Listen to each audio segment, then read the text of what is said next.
मैंने 24 कोठे दे दिए, पूरे 24 कोठे।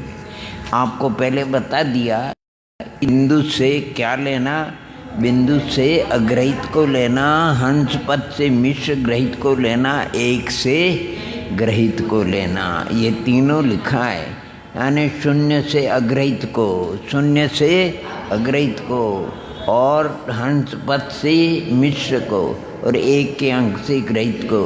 तो देखो, दो बिंदु देने का मतलब अनंत बार अग्रहित का ग्रहण होने पर, एक बार मिश्र ग्रहित का, फिर अनंत बार अग्रहित का ग्रहण होने पर एक बार मिश्र ग्रहित का, और फिर अनंत बार अग्रहित का ग्रहण होने पर एक बार फिर ग्रहित का ग्रहण होता है। इसी प्रकार देखो, ये हंस पद 2 बार आ गए, इसलिए मिश्र ग्रहित तो अनंत आ गया, लेकिन 3 कोठे में ग्रहित का एक ही अंक आया अभी, इसलिए उसको भी अनंत करने के लिए पुनः 3 कोठे आगे बने। अनंत बार अग्रहित का ग्रहण करके फिर एक बार मिश्र, फिर अनंत बार अग्रहित का ग्रहण करके एक बार मिश्र। इस प्रकार अब अनंत बार अग्रहित का ग्रहण करके फिर एक बार ग्रहित का, इसलिए ग्रहित ग्रहण भी अनंत बार हो चुका, हो गया। ये एक क्रम हुआ। अब दूसरे में पहले मिश्र ग्रहित का अनंत बार ग्रहण होता है, फिर एक बार अग्रहित का, फिर मिश्र ग्रहित ग्रहण का अनंत बार, एक बार अग्रहित का, और फिर मिश्र ग्रहित का अनंत बार और एक बार ग्रहित। इसमें ग्रहित का एक ही बार आया, इसलिए उसको भी दोबारा करने के लिए आगे एक बार ग्रहित का, मिश्र ग्रहित का अनंत बार और एक बार, ऐसे ग्रहित का भी अनंत बार हो गए, फिर मिश्र ग्रहित का अनंत बार और फिर अग्रहित का एक बार। अब अग्रहित का एक बार हुआ तो अग्रहित का अनंत बार करने के लिए आगे 3 कोठे, अर्थात मिश्र ग्रहित का अनंत बार ग्रहित, एक बार ग्रहित का, फिर मिश्र ग्रहित का अनंत बार, इसलिए ग्रहित ग्रहण का भी अनंत बार 2 बार हो चुका। अब ग्रहित मिश्र ग्रहित का अनंत बार करके अग्रहित का, ऐसे ये 0 भी अग्रहित का अनंत बार ग्रहण हो चुका। ये जगन्य है। अब अग्रहित का उत्कृष्ट कितना है वो नीचे चौथी लाइन में बता रहे हैं, अर्थात ग्रहित ग्रहण का अनंत बार होने पर एक बार मिश्र ग्रहित, ग्रहित ग्रहण का अनंत बार होने पर एक बार मिश्र ग्रहित का, और ग्रहित ग्रहण का अनंत बार होने पर एक बार अग्रहित का। ये आ गया इसका। अब इसके 3 कोठे और बनाएंगे, अनंत बार लाना है तो कहते हैं ग्रहित ग्रहण का अनंत बार, मिश्र ग्रहित का एक बार, ग्रहित ग्रहण का अनंत बार मिश्र, और ग्रहित ग्रहण का अनंत बार, अब ग्रहित अग्रहित ग्रहण का फिर 0 आ गया। ऐसे तो पहले जो प्रक्रिया है उसमें अनंत काल लगता है, और दूसरे में उससे भी अनंत गुणाकार लगता है, तीसरे में उससे भी अनंत गुणाकार लगता है, और चौथे में उससे भी अनंत गुणाकार, यानी चारों का अलग अलग काल में अधिकता है। प्रथम से दूसरे में, दूसरी से तीसरी, तीसरी से चौथी। इस प्रकार ये कल द्रव्य परिवर्तन का आपको हमने पढ़ा और इसके लिए 2 गाथाओं का उल्लेख किया है। इसको पुनः आप अच्छी तरह पढ़ करके देखना। अब अपन आने इसके आगे माने 4 परिवर्तन और है, उसका भी संक्षेप में अपन, और इन गाथाओं का अर्थ भी अपन देखेंगे। अर्थ पहला अग्रहित मिश्र ग्रहित, पहला क्या है अग्रहित एक, और मिश्र और फिर ग्रहित, हो गया नहीं। ये जो मैंने आपको ऊपर से कोष्टक से बताया वैसे ये शब्द से बताया, आप देख लेना। अग्रहित, मिश्र ग्रहित और ग्रहित, ये 3 कोठे हो गए। दूसरा मिश्र, दूसरे लाइन में हो मिश्र अग्रहित और ग्रहित, ये दूसरी पीढ़ी। और तीसरा मिश्र ग्रहित, मिश्र ग्रहित और अग्रहित, ऐसी तीसरी लाइन।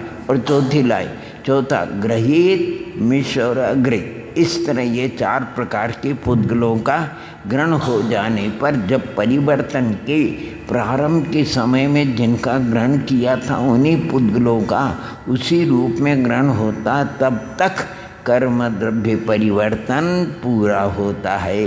नो कर्म द्रव्य परिवर्तन और कर्म द्रव्य परिवर्तन दोनों के समूह को ही द्रव्य परिवर्तन कहते हैं, जिसका दूसरा नाम पुद्गल परिवर्तन। और इसमें जितना काल लगता है वही द्रव्य परिवर्तन का काल है। इसका विशेष रूप पहले लिख चुके हैं। यहाँ पर प्रकरण के अनुसार शेष 4 परिवर्तनों का भी स्वरूप बताते हैं। देखो, क्षेत्र परिवर्तन के कार्तिक अनुप्रेक्षा वगैरह में, संसार भावना में भी आप पढ़ सकते हैं, और अन्यत्र भी क्षेत्र परिवर्तन के भी 2 भेद, एक स्वक्षेत्र परिवर्तन माने दूसरा पर क्षेत्र परिवर्तन।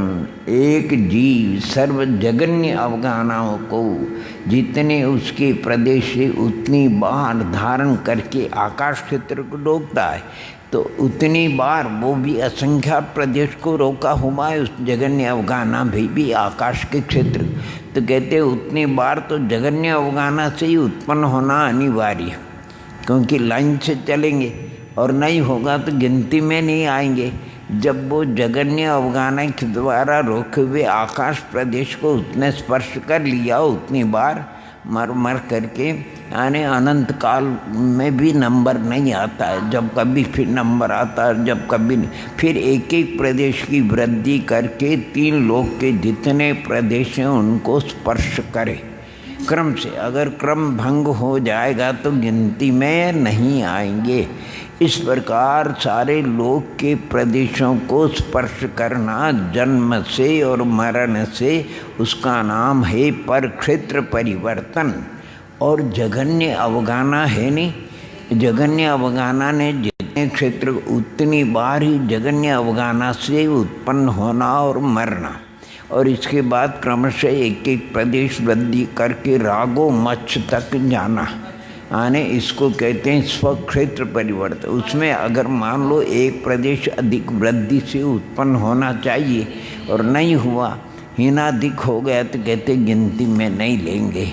इसलिए ये पर स्वक्षेत्र परिवर्तन यानी जगन्य अवगाना से रागोवत, और आकाश के जितने प्रदेशों को जगन्य अवगाना के द्वारा रोका गया उनको भी क्रमशः उतनी बार स्पर्श करके जन्म मरण, और फिर एक एक वृद्धि करके 3 लोक के प्रदेशों का स्पर्श करना, जन्म और मरण, उसका नाम पर क्षेत्र परिवर्तन है। ऐसे इसमें जितना काल लगता है उसका नाम क्षेत्र परिवर्तन। तो जो पुद्गल परिवर्तन है उससे इससे अनंत गुना काल इसमें लगता है। माने अनंत पुद्गल परिवर्तन हो जाने पर एक क्षेत्र परिवर्तन पूरा होता है। ऐसे अनंत क्षेत्र परिवर्तन पूर्ण होने पर एक काल परिवर्तन, ऐसे अनंत काल परिवर्तन जब पूर्ण होते हैं तब एक भव परिवर्तन होता, और अनंत भव परिवर्तन हो जाएंगे तब एक भाव परिवर्तन होता है। इधर से अगर बोलेंगे तो एक भाव परिवर्तन के काल में अनंत भव परावर्तन, एक भव परावर्तन के काल में अनंत काल, एक काल परावर्तन की माने काल में अनंत क्षेत्र, एक क्षेत्र परावर्तन के काल में अनंत द्रव्य परावर्तन यानी पुद्गल, और एक पुद्गल परावर्तन का आधे भाग को, आधे काल को अर्ध पुद्गल परावर्तन कहते हैं। और अर्ध पुद्गल परावर्तन के अनंत में भाग, संख्यात्मा नहीं असंख्यात्मा नहीं, अनंत में भाग में अनंत सागर काल है। और एक सागर होता है 10 कोड़ा कोड़ी अद्धा पल्यों का होता है। एक अद्धा पल्य असंख्यात उद्धार पल्य का, एक उद्धार पल्य असंख्यात व्यवहार पल्य, और व्यवहार पल्य का भी गड्ढा करके कल्पना करो तो असंख्य वर्ष का होता है। यानी पर कोई सामान्य बात नहीं। अगर ये सचमुच में कच्चा हृदय हो तो पढ़ते पढ़ते ओम नमः हार्ट फेल हो जाए। ओहो इतना आने, ये तो अपन कई बार पढ़ रहे हैं। प्रथम अवस्था, प्रथम बार अगर इसको पढ़ो, इस काल को अगर ज्ञान में लेते हैं तो इतनी घबराहट होती, ओहो जैसे रुई के जहाज को आने दुनिया ने देखा, रुई के जहाज आ गए, ओ इतने रुई के जहाज में कैसे धुनूंगा, कैसे मैं इतनी धुन को करूँगा। बीमार हो गया। इतना काल इस जीव ने अज्ञान से, मिथ्यात्व से संसार में परिभ्रमण किया। ओह, घबराहट होती और ओम नमः पढ़ भी नहीं सकते, सुन भी नहीं सकते। तो जिनका आप और हम पक्का दिल होता है, पक्के होते हैं, वही पढ़ सकते हैं। कच्चे हृदय वाले कितना काल, ओ भगवान कितना काल। और कोई ये संभव है क्या? यानी अनंत काल में भी जब नंबर नहीं आता तो हो। उत्सर्पणी अभी पढ़ेंगे। उत्सर्पणी अब 20 कोड़ा कोड़ी सागर का एक कल्प काल होता है। अब कोई भी कल्प काल के प्रथम समय में, उत्सर्पणी के प्रथम समय में उत्पन्न हुआ तो कम से कम अरे आयु श्वास का 18वां भाग भी मानो तो संख्यात आंवली उसका जीवन है। तो दूसरे समय में तो वो मरण कर नहीं सकता है, इसलिए वो आगे ही मरण करेगा। अब वो फिर दोबारा 20 कोड़ा कोड़ी सागर के बाद कल्पकाल का दूसरा समय, और दूसरे समय में अगर वो कहीं पर भी जन्म लेता तो गिनती में आ, और आगे पीछे अगर उसने जन्म मरण कर लिया तो गिनती में। ऐसे क्रमश उत्सर्पणी काल के 10 कोड़ा कोड़ी के क्रम से एक एक समय बढ़ाते जाना, क्रम भंग हो जाए तो गिनती नहीं लेना। ऐसे उत्सर्पणी का पूरा काल जन्म से और मरण से, अवसर्पणी का 10 कोड़ा कोड़ी सागर का जन्म और मरण से जो पूर्ण करे, आने उसमें जितना काल लगे उसका नाम काल परिवर्तन है। ओ कितना काल, कितना काल, कितना काल है। भगवान सर्वज्ञ त्रिलोकी नाथ ही जान सकते इतना काल। यहाँ तो आप विचार करो, अब जो भी है, अभी तो हमें 24 घंटे है। 24 घंटे का काल हमको 1 वर्ष का काल लगता है। 1 वर्ष का, दिन का काल पूरा हो जाता तो रात का काल पूरा हो जाता तो दिन का पूरा होता तो रात। यानी इतना लंबा काल, ये 24 घंटे भी हमको इतने भारी लग रहे हैं कि इन 24 घंटे को हम कैसे अब क्या करके बताएं। कितना बड़े कान काम देते नहीं, सुन नहीं सकते। आँख से कितना पढ़ोगे, पढ़ नहीं सकते। कितना पढ़ेंगे, देखिए अंधेरी आ जाती है। अब आँख से पढ़ नहीं सकते, कान से नहीं। अब मन से भी कितना चिंतन करोगे, कितना करोगे। इतना अपने पास कुछ है ही नहीं प्रमेय का हम उतना चिंतन कर सकें। तो आने जैसे तो ऐसा लगता है कि काल ही पूर्ण होता है। यानी जैसे अब किसकी बात है, जैसे कम आने दुख का काल वर्षों का लगता है। सुख का काल अगर कोई अच्छी नींद आ जाए और अच्छी गहरी नींद आ गई और 6 घंटे, अरे अभी तो सोए और अभी अरे 6 बज गई, तो उस नींद में जो काल गया वो पता नहीं लगता है। और निद्रा रहित अगर कोई शारीरिक वेदना हो और उसको देखे तो उसको 1-1 मिनट 1-1 वर्ष के बराबर लगता है, 1-1 वर्ष के बराबर। ये परावर्तन का काल। इसलिए कोई कापी भी आपने देखा होगा, वहाँ पढ़ते थे तो ऐसा लगता था कि एक समय का प्रमाद, एक समय का प्रमाद। एक समय तो बहुत छोड़ा अपने ज्ञान का विषय नहीं होता। आप 1 सेकंड का ले लो, 1 सेकंड का प्रमाद। प्रमाद माने विकथा में चला जाए, इंद्रिय विषयों में चला जाए, कषाय में चला जाए, आलस्य में, निद्रा में चला जाए। एक समय का प्रमाद आप यानी इस जीव के लिए अनंत परावर्तन दुख का सामना करना पड़ेगा। और इस समय में कोई भव्य आत्मा अगर निष्प्रमाद होकर 1 सेकंड को प्रमाद रहित होकर के आत्मा के चिंतन जिनवानी के मनन में अगर लगा दे तो अनंत परावर्तन दुख समाप्त हो जाएगा, अनंत परावर्तन दुखों का अभाव हो जाएगा। एक सेकंड की इतना मूल्य है, 1 सेकंड के प्रमाद में अनंत दुख को भोगना पड़े, 1 सेकंड के सत्पुरुषार्थ से अनंत दुखों का अभाव होगा। अगर ये हो जाए, ये परावर्तन पढ़ते हुए ऐसा भव्यात्मा के ज्ञान में आ जाए और वो भव्यात्मा अपने जीवन को अगर सार्थक कर ले, निष्प्रमाद रूप से जीवन को बिता दे, तो धन्य भैया धन्य है। कैसे हम बहुत सोचते रहते हैं, यानी साधक जो संत होते हैं 3 चौकड़ी के अभाव वाले होते हैं, अल्प जरा सी निद्रा, क्या तत्व चिंतन में, क्या आत्मा की भावना में बिताते समय अपन तो उस समय को कैसे बिताओ, कैसे निकालो। ओम नमः। किसी को अपराध से जेल हो गई, 1 घंटा रहना उसके लिए मुश्किल है और उसकी जीवन पर्यंत की कैद हो गई, तो वो तो वैसे ही उसका हृदय गति रुक सकती है। 1 घंटा निकलना भी मुश्किल है, तो जीवन पर्यंत की कैद कैसे निकलोगे। तो कहते नहीं अभी समय होगा, एक छोटी सी कमरा हो खोली और उसको बंद कर लो, यद्यपि उसमें जगह है फिर भी ऐसी घबराहट होती है जैसे प्राण निकले।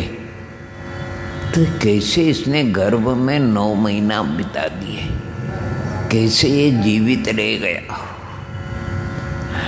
अरे कुछ समझ में नहीं आता। हम जब भी विचार करते हैं तो कैसे इस आत्मा का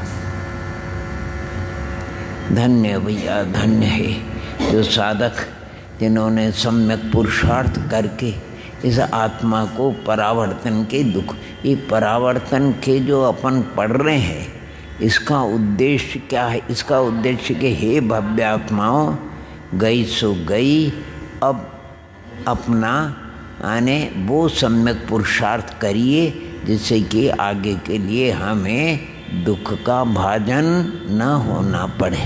गई सो तो गई है, वो तो आने वाली है, लेकिन आगे की, इसलिए अभी तक आचार्य भगवत कहते हैं कि सुबह का भूला अगर शाम को घर आ जाए तो वो भूला नहीं कहलाता है।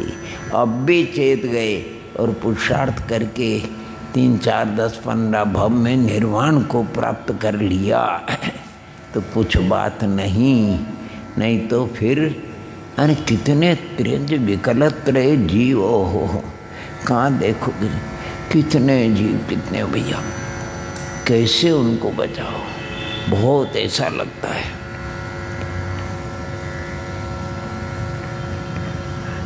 दिखे ही नहीं कितना करो।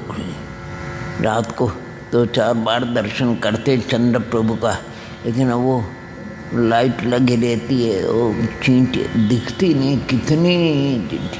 कितना देख, 1-2 बार तो माने कोमल बुहारी से फिर रास्ता करके दर्शन किए। माने इतने जीव, हिम्मत नहीं होती है। माने मैंने कहा भगवान के दर्शन तो करना, लेकिन दर्शन करने में अगर 1-2 जीव की भी विराधना हो गई तो हे भगवान कितना पाप माथे चढ़ जाएगा, कुछ पारावार नहीं। इसलिए कभी हिम्मत नहीं होती है तो बस वहीं आँख बंद करके हाथ जोड़ लेते, ओम नमः। चलिए पढ़ते हैं अपन। एक परावर्तन हो जाएगा क्षेत्र का।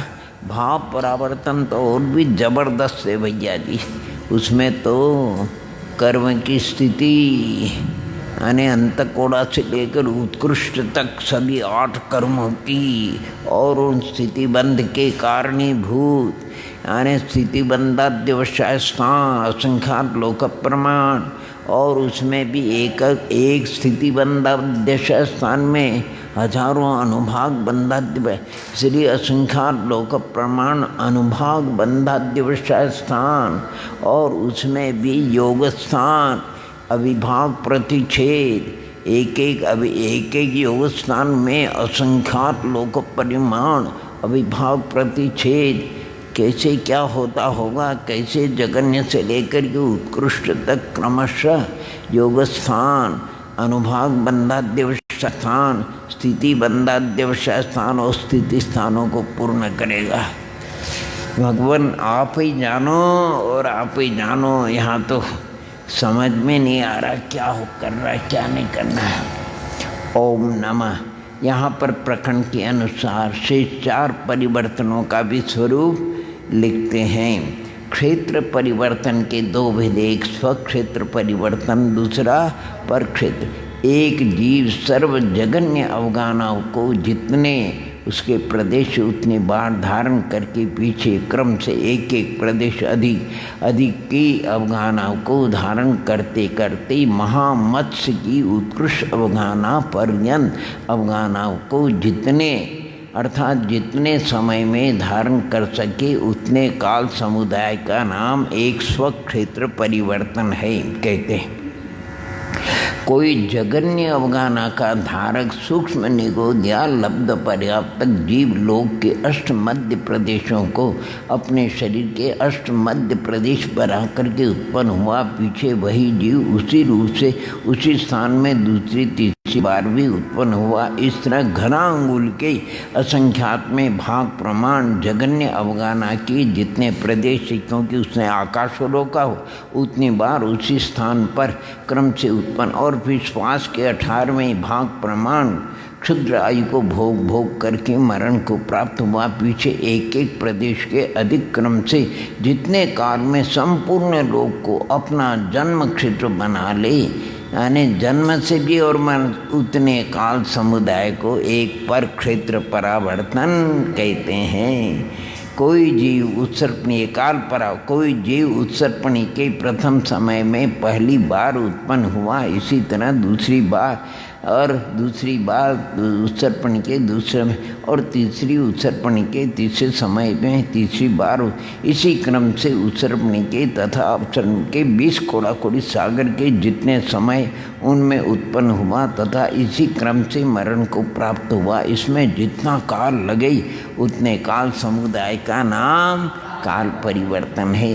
कोई जीव 10,000 वर्ष के जितने समय उतनी बार जगन्य 10,000 वर्ष की आयु से प्रथम नरक में पीछे एक एक समय के, क्योंकि नारकी मर कर के नारकी तो होता नहीं, अन्य पर्याय में आएगा पीछे कब बोझा, पीछे एक एक समय के अधिक क्रम से नरक संबंधी 33 सागर की आयु को क्रम से पूर्ण करे। अंतर्मूर्त के जितने समय उतनी बार जगन्य अंतर्मूर्त की आयु से त्रिंत गति में उत्पन्न होकर यहाँ पर भी नर गति की तरह एक एक समय की अधिक क्रम से तिरंज गति संबंधी 3 पल्ले की उत्कृष्ट आयु को पूर्ण किया।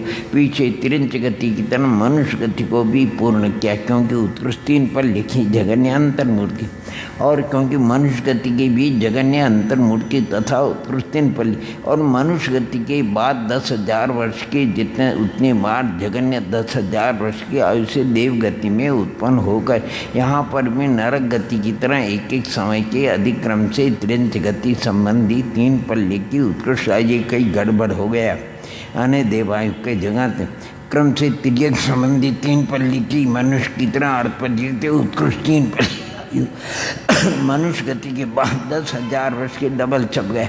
जितने समय उतनी बार जगन्य 10,000 वर्ष के आयु से देव गति में उत्पन्न हो गए। एक एक समय से अधिक क्रम से 31 सागर की उत्कृष्ट आयु, क्योंकि आगे सम्यक दृष्टि उत्पन्न हो गई। सम्यक दृष्टियों के परिवर्तन नहीं होते, 2-3 लाइन रिपीट हो गई, क्योंकि यद्यपि देवगति संबंधी उत्कृष्ट आयु 33 सागर की, तथापि यहाँ पर 31 सागर की ही ग्रहण करना चाहिए, क्योंकि मिथ्यादर्शी देव की उत्कृष्ट आयु 31 सागर तक ही होगी। और इन परिवर्तनों का निरूपण मिथ्या दृष्टि की अपेक्षा ही है, अर्थात मिथ्यात्व के बिना परिवर्तन नहीं हो, क्योंकि सम्यक दृष्टि संसार में अर्धपुद्गत परिवर्तन का जितना काल है उससे अधिक काल तक नहीं रहता। इस क्रम से चारों गतियों में भ्रमण करने में जितना काल लगे उतने काल को एक भव परिवर्तन काल कहते हैं, तथा इतने काल में जितना भ्रमण किया जाए उसको भव परिवर्तन कहते हैं। और अब देखो भाव परिवर्तन, देखो योग स्थान, अनुभाग बंधाध्यवसाय स्थान, कषायाध्यवसाय यानी स्थिति बंधाध्यवसाय स्थान और स्थिति स्थान यानी कर्मों की स्थिति, इन चार के निमित्त से भाव परिवर्तन होता है। प्रकृति और प्रदेश बंध के कारणभूत आत्मा के प्रदेश प्रतिस्पंदन रूप योग के तरतम रूप स्थानों को क्या कहते हैं? योग स्थान कहते हैं। और जिन कषायों के तरतम रूप स्थानों से अनुभाग बंध होता है पुण्य, उनको अनुभाग बंधाध्यवसाय स्थान, और जिन स्थिति बंध के कारणीभूत कषाय परिणामों को कषायाध्यवसाय स्थान या स्थिति बंधाध्यवसाय स्थान कहते हैं।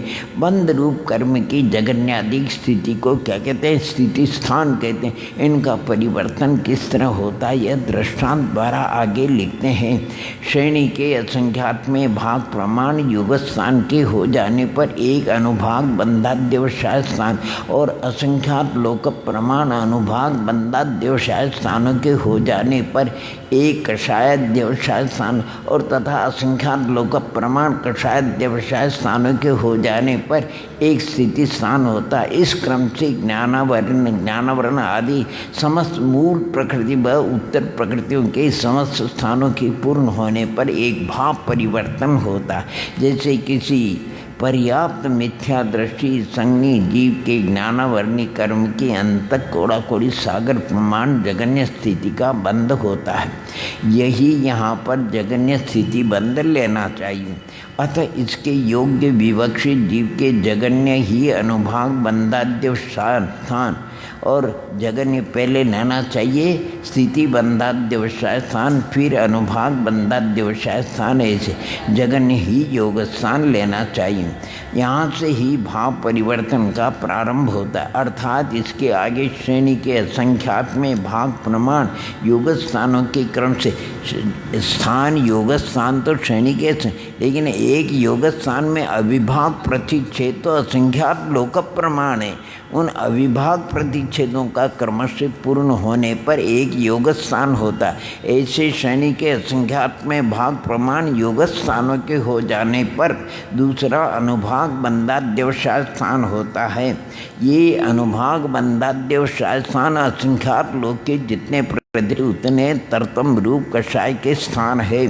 और इसके बाद फिर श्रेणी के संख्यात में भाग प्रमाण वही योग स्थानों के क्रम से हो जाने पर तीसरा अनुभाग बंधाध्यवसाय, इसी क्रम से असंख्यात लोक प्रमाण अनुभाग बंधाध्यवसाय स्थानों के हो जाने पर दूसरा कषाय वही स्थिति बंधाध्यवसाय स्थान होता है। जिस क्रम से दूसरा कषायाध्यवसाय स्थान हुआ उसी क्रम से असंख्यात लोक प्रमाण कषायाध्यवसाय स्थानों के हो जाने पर वही जगन्य स्थिति बंध होता है। अब उसमें क्रम से जगन्य स्थिति स्थान में बता वही क्रम एक एक समय अधिक इत्यादि माने स्थिति स्थानों में समझना। इस क्रम से ज्ञानावरण के जगन्य अंत कोड़ा कोड़ी सागर की स्थिति से ले उत्कृष्ट स्थिति तक वही 30 कोड़ा कोड़ी समस्त स्थिति स्थानों के हो जाने पर ज्ञानावरण की स्थिति स्थानों की तरह ही क्रमशः अर्थात मूल वही दर्शनावरण की भी अंतर 30 कोड़ा कोड़ी सागर, इसी प्रकार वेदनी की भी लेना चाहिए। इसी क्रम से संपूर्ण मूल व उत्तर प्रकृतियों के समस्त स्थिति स्थानों के पूर्ण होने पर एक भाव परिवर्तन मूल का हो गया, उत्तर का ज्ञानावरण, शुद्ध ज्ञानावरण, अवधि ज्ञानावरण, तथा इस परिवर्तन में काल लगे उसको एक भाव परिवर्तन काल कहते हैं। इस प्रकार संक्षेप में इन 5 परिवर्तनों का स्वरूप यहाँ पर का इसका काल उत्तरोत्तर अनंत गुना अनंत नाना प्रकार के दुखों से आकुलित 5 परिवर्तन रूप संसार में ये जीव मिथ्यात्व के निमित्त से, किसके निमित्त से? मिथ्यात्व के निमित्त से अनंत अनंत काल से भ्रमण कर रहा है। इस परिभ्रमण के कारणभूत कर्मों को तोड़कर मुक्ति को प्राप्त करने की जिनमें योग्यता नहीं है उन्हें तो अभव्य कहते हैं, और जिनमें कर्मों को तोड़ करके मुक्ति प्राप्त करने की योग्यता होती है उनको क्या कहते हैं? भव्य कहते हैं।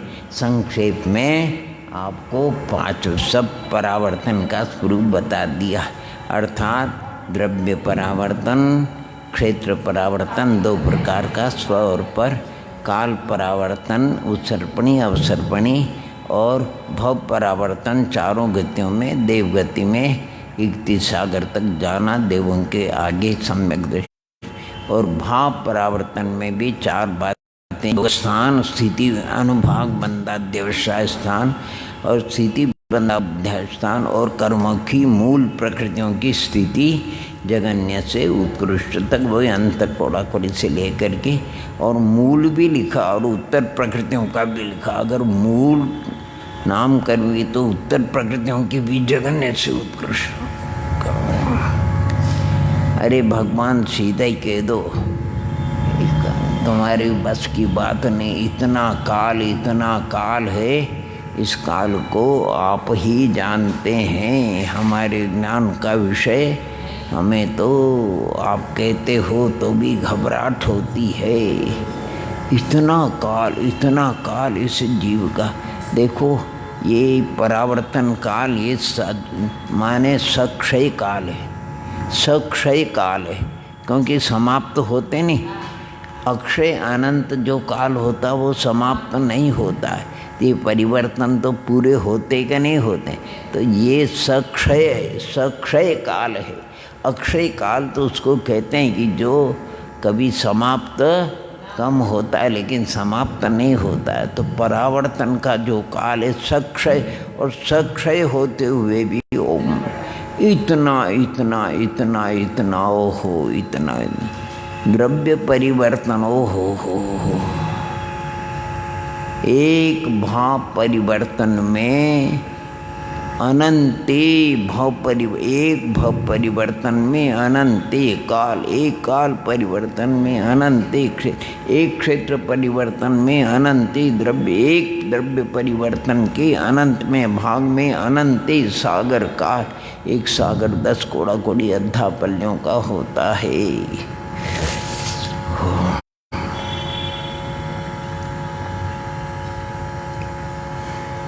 कभी अपने पास क्या करें प्रणाम, हम भावना माला भी फेरते तो थोड़ा ऐसा भी विकल्प आता है कि अपने परिणाम तो आने इसी उच्च कोटि के हैं नहीं। तो जो दीक्षा लेते हैं भव्यात्मा निर्ग्रंथ मुनि दीक्षा, उनके कितने अच्छे भाव होंगे। आर्य का दीक्षा लेती है उनके कितने, जो तीर्थंकर महापुरुष हुए, यानी पंच लब्धि पूर्वक अनुकरण लब्धि पूर्वक अनंत जीवों ने सम्यक्त प्राप्त किया, कितनी बड़ी, और सम्यक्त के साथ में दर्शन विशुद्धि आदि भावनाओं से जिन्होंने तीर्थंकर प्रकृति का बंध किया। ऐसे भव्यात्मा जिन्होंने सम्यक प्रकार से स्तुति करने से भयंकर कष्टों का निवारण हुआ। भयंकर उपसर्ग में भी जो अपने परिणामों की विशुद्धि को बढ़ाते रहे, और जो महामंत्र का स्मरण करने वाले, ऐसे अनंत भव्य जी श्रवण करने वाले जिनकी परिणाम आने जो भी हो अनंत सतियाँ हो गई, जिनकी माने भयंकर, जिनको लांछन लगा और वो अपने परिणामों की विशुद्धि, ऐसे सब के परिणामों की विशुद्धि मिल करके जो अनंत जीव है सबको मोक्ष में पहुंचा दे भगवान। कम से कम अपनी विशुद्धि काम नहीं करे तो सबकी, लेकिन जब वत्सु स्वरूप विचार करते हैं उन सभी भव्यात्मा की विशुद्धि से उनका तो कल्याण हो गया, लेकिन अन्य जीवों का कल्याण तो उनके उपादान के अधीन है। अगर होता तो अनंत तीर्थंकरों ने इतनी अच्छी भावना, भाई आपका हमारा भी सब नंबर कभी के सिद्ध हो जाते, उनकी भावना से वो सिद्ध हो गए। और अपन रह गए। अरे भगवान, इतना काल कभी विचार किया जाए, अभी तक तो अपना हिसाब किताब बराबर है। आप भी अनादि की आत्मा हो, मैं भी अनादि का आत्मा। अब जो भव्य आत्मा पुरुषार्थ करके जल्दी से जल्दी भी जा। देखो ये भगवान सर्वज्ञ त्रिलोकनाथ है, उनकी वाणी है, बिल्कुल अक्षर सत्य है, सत्य है। और ये भी आप सबको अनुभव है। दुख असह्य है, दुख कोई भी हो, दंतशूल हो, कर्णशूल हो, नेत्रशूल हो, उदरशूल हो, शिरशूल हो, यानी किसी भी जाति का दुख हो, दुख असह्य है, असह्य है। इसलिए ऐसा पुरुषार्थ करो आप सभी। अरे वो पूछ रहे थे बहन जी कि भव्य की चर्चा है नहीं, ये भव्य मार्ग ना, तो दुरान दुर्भव्य, दूर भव्य, निकट भव्य और भव्य पुंडरी, एक और बोलते नहीं, तो भव्य पुंडरीक उसको कहते हैं जो 15 भव का उल्लंघन नहीं करे, उसका नाम भव्य। जो संख्यात असंख्यात भव में मोक्ष जाएगा उसको दूर भव्य कहते हैं। दूर भव्य अनंत भव में जाएगा उसको दूर भव्य, निकट भव्य कहते हैं। और जो अनंत भव में मोक्ष जाएगा उसको दूर भव्य कहते हैं। और जो अनंत भव में भी नहीं जाएगा उसको दुरान दूर भव्य कहते हैं। यानी वो अक्सर करके ऐसा लगता है कि वो जीव तो अभी निगोद से, यानी साधारण वनस्पति की पर्याय के अतिरिक्त उनको, अरे प्रत्येक वनस्पति भी नहीं होवे, पृथ्वी का एक भी, जल का एक भी नहीं हुए। और एक इंद्रिय से 2 इंद्रिय, 3 इंद्रिय, 4 इंद्रिय, 5 इंद्रिय, शनि सैनी आदि नार की मनुष्य और देव का होना, वो तो उस पर्याय से कभी निकले ही नहीं। उसी साधारण पर्याय में ही जन्म मरण, एक श्वास में 8-10 बार जन्म्यो मर्यो काल अनंत निगोद मजार। अनंत काल जो इतने निगोद कोई स्थान का नाम नहीं है, पर्याय का नाम है, साधारण नाम कर्म का जिनको उदय होता है, 4 बातें जिनके समान होती है और जो निरंतर जन्म मरण करते रहते हैं भाव कलंक की प्रचुरता से।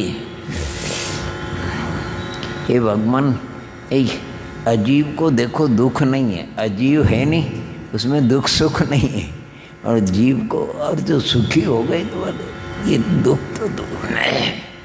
अब क्या करो, अपने पास कोई ऐसा है नहीं जादू टोना कि इन सभी जीवों को इसी क्षण सिद्धत्व को प्राप्त हो जाए। भगवान बस सिद्ध, इतना अच्छा आनंद आएगा, सब सुखी हो गए, सब झंझट मिट गई। देखो एक जरा सा विचार करो, शरीर है, शरीर का अभाव, शरीर रहित सिद्ध परमात्मा, शरीर के पीछे क्षुधादि दोष है कि नहीं, शरीर के पीछे रोग आदि, शरीर के पीछे भय आदि, और केवल ज्ञान हो गया तो पढ़ने लिखने का भी कोई मतलब।